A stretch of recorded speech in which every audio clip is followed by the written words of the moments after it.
Good morning, you beautiful people. I hope you guys are having a wonderful day today. Welcome to my second first impressions of Black Ops 1. This is my first impressions of Black Ops 1 through the nostalgia goggles. If you've been living under a rock, then Black Ops 1 has just become backwards compatible on the Xbox One, which is why you're probably seeing a whole bunch of Black Ops 1 content in your sub box and on Twitch and all that sort of good stuff. So let's talk about this. This is another casual commentary, just nothing focused, but we're focusing on Black Ops 1. And the first thing I want to say is that this music is awesome. This is the best music in any Call of Duty. You've got a hard rock themed music, and it just gets me pumped up. It's so great. It's so fantastic, and I love it.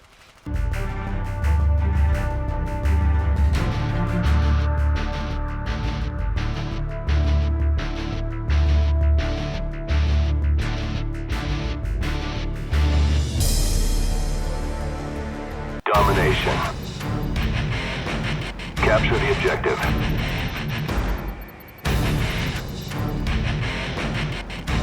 We lost Alpha. Moving on to the guns.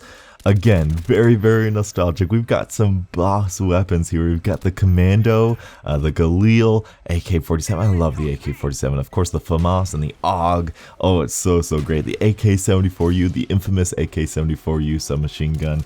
And it's a great weapon variety. Black Ops 3 and the newer Call of Duties, I would say ever since Modern Warfare 3, every Call of Duty after this, with the exception of Advanced Warfare, really got the weapon variety down, but there are still some very good classics here in Black Ops 1, and this is definitely, the next thing I noticed was definitely the fact this is a Treyarch title. Now, the first Call of Duty you play, the first shooter you play, you're not quite sure if it's your aim, you're not quite sure if it's just the weapon you're using, or the connections you're playing on why you're losing gunfights and why you're dying all the time.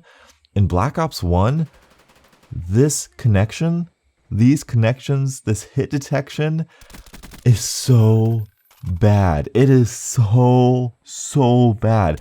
There was one little session where I was host and it was okay, and it might be this one right here, but I knew it was bad. I knew, Treyarch, of course, Black Ops 1, bad connections, but there were like 80,000 people playing this game, which by the way is fantastic to have a classic good Call of Duty with new players and old players going in regular camping spots, doing these things. It was so fantastic and nostalgic.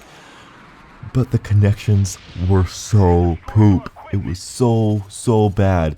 Oh, it was horrible. And that's definitely one of the biggest turnoffs for me. And it made me appreciate, listen to this, beautiful people, made me appreciate Black Ops 3's connections, which are also crap.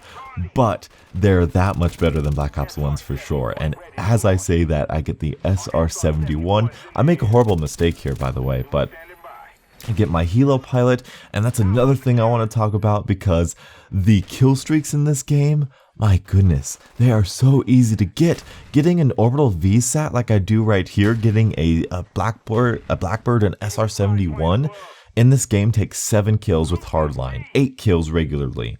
That is like getting a UAV, look at that dumb mistake, that's like getting a UAV in Safeguard Standard. That's insane.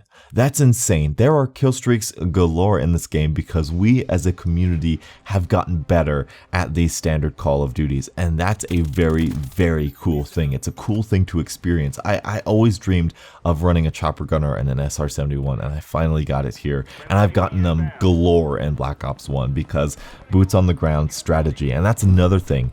Route running is so huge. The maps, they are 3-laned, but they're not only 3 route. You can go so many different routes here and still be successful with the 3 lanes. These are good 3-lane maps, Treyarch. This is how you should do 3-lane maps from now on.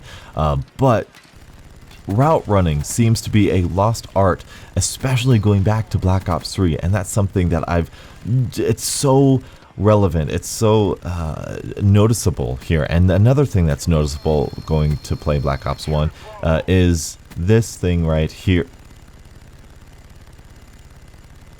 Yeah, we got the connection interrupted. That was my first game back, 21. That's a good first impression. That entirely wraps up the whole thing of Black Ops here. So, and I will say, I miss pro perks. I miss the fact that pro perks are a thing. And look at how many new people are playing Black Ops 1 here in this lobby. It's so fantastic. But the maps are good. They're solid. They're not as good as I remember, but they are the best 3-lane maps, I think, in all of Call of Duty history. And so, for my impressions, this game is so great, and it sets the foundation for what we have here in our recent Call of Duties. It's not as good as Black Ops 3, which is really weird. I do prefer the boots on the ground aspect, but the horrible connections and the not so good creative class balancing are definitely its biggest downsides. But anyway, the nostalgia is real. Go hop on Black Ops 1 if you can kind of turn off your brain from the connections and stuff. Don't worry about that. Connections are horrible, but if you want to just go and bask in the equipment, go bask in the weapons and the perks and the maps and all that sort of good stuff. I mean, you can run silencers, and the silencers actually work in this game, and it's fantastic.